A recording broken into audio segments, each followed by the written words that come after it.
This looks like a remake of a previous video, but I just ran across another Goldwing tank.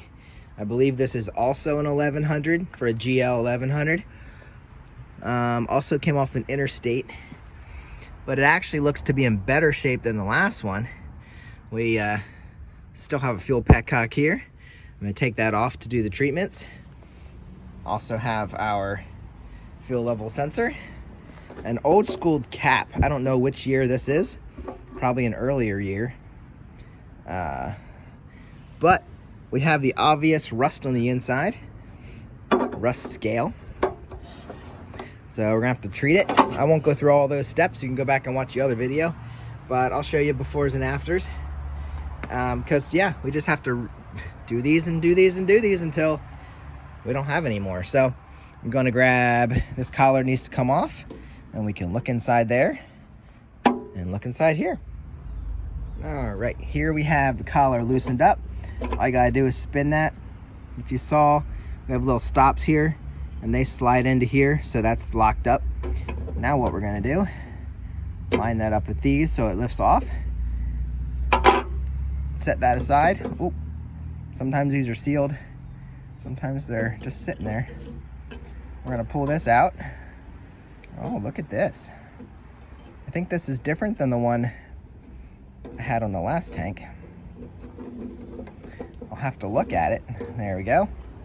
The float, good news is the float still floats.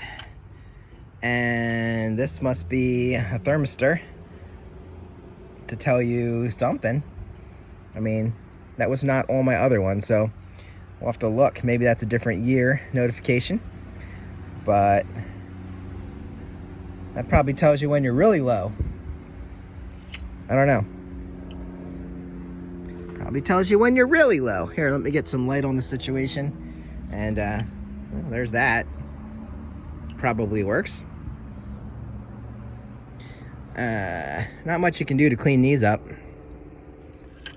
I've sprayed them with some stuff and rubbed off what's there, but really in the end, it's just metal that's checked. I mean, that just gets messy. So there's that. And I'll get some light on the situation so we can see inside. All right, before I rinse this, let's listen to it. Hear that awesome stuff in there? Yeah. I bet we can probably get some of that out without even too much trouble.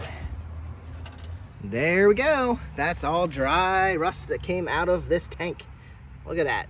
You could build a house out of that thing. So most of it is out now. There's a little bit that's not really making it, but that's fine. It'll get pushed out in the process.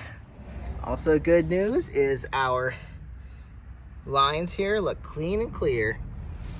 And I didn't check if this petcock, ooh, that looks good too. I bet it would turn and be perfectly. Oh, there's stuff. There was some stuff in there. Just fell out. Good. Let's see if this turns. Oh, which way is it turn?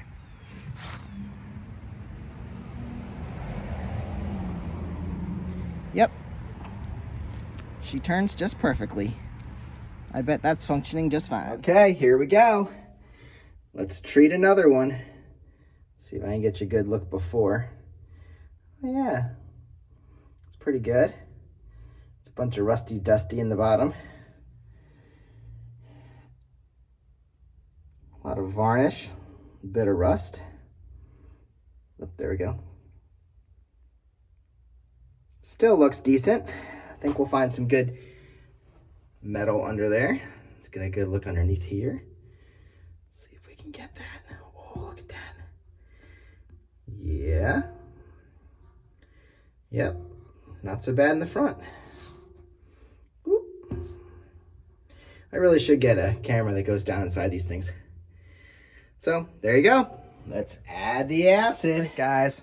I filled this up with 1, 2, 3, 4, 5. 1, 2, 3, 4, 5, 6 gallons. 1, 2, 3, 1, 2, 3, 4, 5, 6 gallons of 6 gallons of apple cider vinegar. It's been used so many times. It's been working every time. And then I actually ended up using some muriatic acid just to top it off because it wasn't getting full. So it tells me this is what, a 6-gallon tank. And I dumped some out of this hole. So I dumped some of the muriatic acid on the end. So I did put some water over it just to make sure it finishes up. But whew, muriatic acid is killing me. I got to get out of here. So I'm going to let this sit for a little while.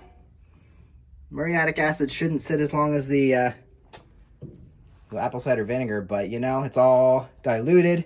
So we're going to let it go and come back to it later. Now for the exciting time of removing the acid. At least once. And we'll probably put it back in again. We'll see how she looks after a day. After some research, I believe this is actually a GL1200 tank. The sending unit, the fuel unit, actually looks, with that extra little thinger, looks like it's from a 1200. I haven't found an 1100 with the same setup, so I'll have to compare this to my 1100 tank. I did have another 1100 tank, sold that a long time ago, so I can't really look at that one, but so this seems to be off my 1200 84, but it should work 84 through what, 87? So anyway, they look pretty similar, but I bet if I put them next to each other, there might be some differences. So let's get this out and see what it looks like. All right, let's get a look at what we believe to be the GL1200. Look, all that junk in there is ready to, it's loose and ready to be flushed out, so that's good. The walls are looking good. Over here, our other hole that we can see into. I gotta dump out the rest of that, but yeah, she's cleaning up just fine. So we'll run it again, get this crap out of there, and we'll run it through again. Got to do a good flush. There's still some loose rust particles sitting in there, and I kind of want to try to float them out, but they're heavier than the water, so I'm trying to get them out. I really am. So I'm throwing water in here.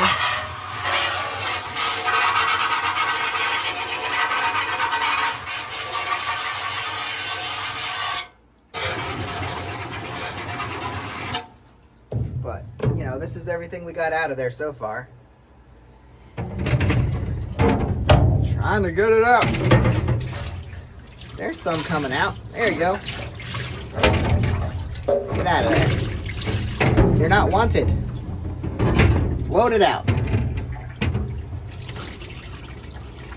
It's a good looking tank. I'm almost thinking about not doing another process because it cleaned up really nice. I think it would work. But, you know, look, it looks pretty good down in there.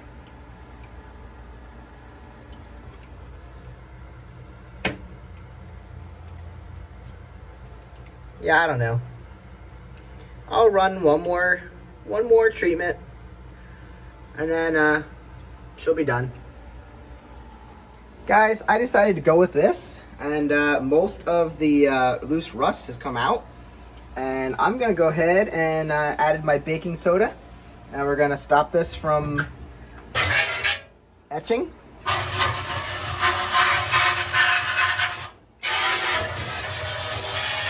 Put some baking soda in there and add some water, and we're gonna shake it around.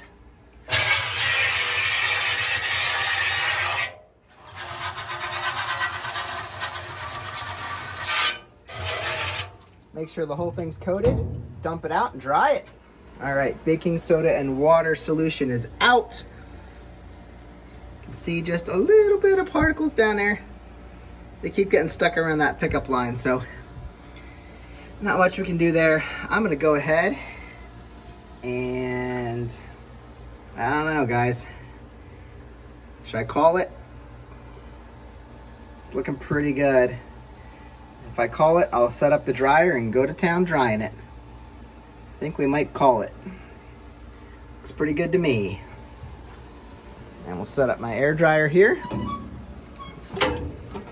And when this gets set up, it'll blow air, warm air, right through here. Now, I had it set up on this side before. Doesn't really matter, it's gonna blow air in everywhere. And get her blowing. There we are with the blower going in one. Dry off every little bit of it. Hopefully we don't have any more rusting. You know, it looks rusty, but I really don't think that's going to be detrimental to the sail. I'm not sure if I can clean it up any better than it is. But all that came out of it. Give it new life. Now we've been running for 2 hours. So if it's not dry by now, probably not gonna be dry. Seems dry to me.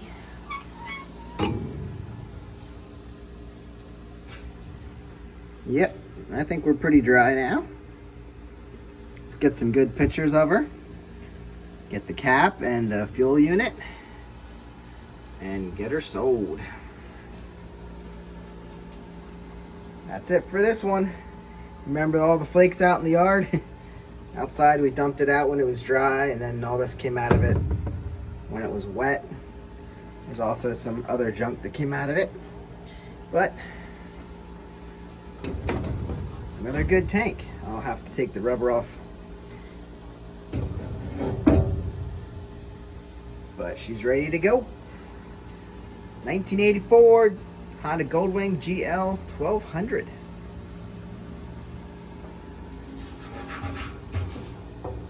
Yeah, the tank itself is warm. So I think we dried everything out. I'll see you guys on the next one. Get out and ride.